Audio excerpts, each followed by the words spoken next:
জানাজা অনুষ্ঠান।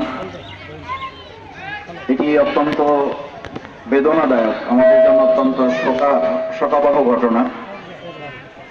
আমরা অত্যন্ত বেদনাহত অবস্থায় এখানে উপস্থিত হয়েছি।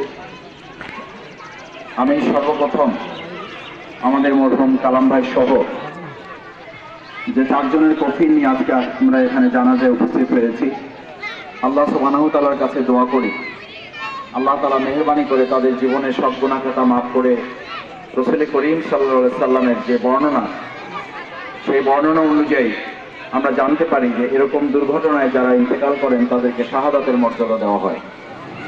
আল্লাহ তাআলা তাদেরকে শহীদ হিসাবে কবুল করুন। চিকিৎসাধীন যে আছেন, আল্লাহ তাআলা তাকে মেহেরবানি করে এই পরিবারের অন্তত শেষ একটু সন্তোষ এবং তাদের আশার দিক হিসাবে আল্লাহ যেন তাকে পূর্ণ সুস্থ করে পরিবারের কাছে। সেও হয়তো ইন্তেকাল করেছেন, আপনারা জানেন। ডাক্তার বলেছিল নিয়ে আসছে কফিন, ডাক্তার বলেছিল আমাকে যে তার জন্য চেষ্টা চলতেছে, কিন্তু শেষ পর্যন্ত আল্লাহ তাআলা তাকেও নিয়েছেন। আমরা তার সদস্যদের জন্য দোয়া করি আল্লাহ তাআলা এই বিরাট আর বোঝা বহন করার ধৈর্য শক্তি যেন আল্লাহ তাআলা এই পরিবারের অন্য সদস্যবৃন্দ যারা আত্মীয় স্বজন আছেন তাদেরকে যেন আল্লাহ তাআলা দান করেন।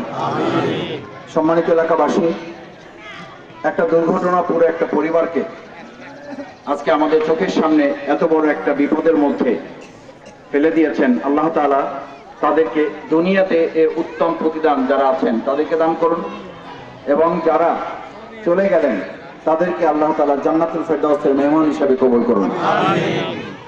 আমরা শুরু থেকে চেষ্টা করেছি, যখনই জেনেছি আমি আমার পক্ষ থেকে ভাইদেরকে মেডিকেল টিম সহ তাদেরকে পাঠিয়েছি, এবং বার্ন ইউনিটে আমাদের যে সমস্ত পরিচিত চিকিৎসকবৃন্দ আছেন